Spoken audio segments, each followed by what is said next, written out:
السلام علیکم ورحمۃ اللہ وبرکاتہ۔ قربانی کے جانور کی عمروں کے بارے میں سوال ہے کہ قربانی کے جانوروں کی عمریں کیا ہوں۔ تو اس کی تفصیل یہ ہے کہ اگر ہم اونٹ کی قربانی کر رہے ہیں تو اونٹ پورے 5 سال کا ہونا ضروری ہے۔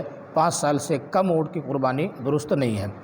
اگر ہم میڈیم جانور گائے، بیل، بھینس کر رہے ہیں تو اس کی عمر 2 سال کا ہونا ضروری ہے۔ ان جانوروں کا 2 سال کا ہونا ضروری ہے۔ 2 سال سے کم کی گائے یا بیل یا بھینس اس کی قربانی درست نہیں ہے، مکمل 2 سال کے ہونے چاہیے۔ اور اگر ہم چھوٹے جانور کر رہے ہیں، خصی، بکری، بکرا وغیرہ یا مینڈھا، دمبا، بھیڑ وغیرہ، تو اس کے لیے 1 سال کا ہونا ضروری ہے۔ 1 سال سے کم بکری، بکرا، بھیڑ، دمبا، خصی کی قربانی درست نہیں ہے، مکمل 1 سال کا ہونا ضروری ہے۔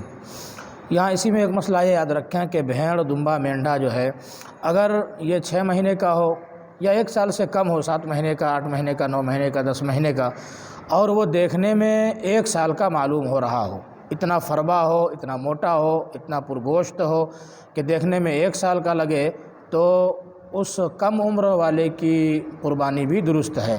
یعنی دمبا یا بھیڑ یا مینڈھا اگر 1 سال سے کم کے بھی ہوں اور دیکھنے میں 1 سال کا معلوم ہو تو اس کی قربانی درست ہے۔ صرف دمبا، بھیڑ اور مینڈھے میں، بکری، بکرا اور خصی میں یہ نہیں ہے۔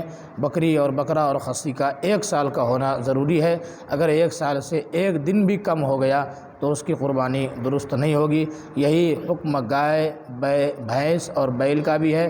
اگر وہ 2 سال سے کم ہو، 1 دن بھی کم ہو تو بھی اس کی قربانی درست نہیں ہوگی۔ اور اونٹ کا بھی یہی حکم ہے، اگر 5 سال سے 1 دن بھی کم ہو تو اس کی قربانی درست نہیں ہوگی۔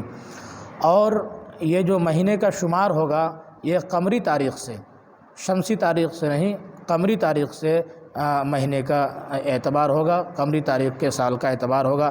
قمری تاریخ سے مکمل سال پورا ہونا ضروری ہے، اس سے کم اگر ہو تو اس کی قربانی درست نہیں ہوگی۔ السلام علیکم۔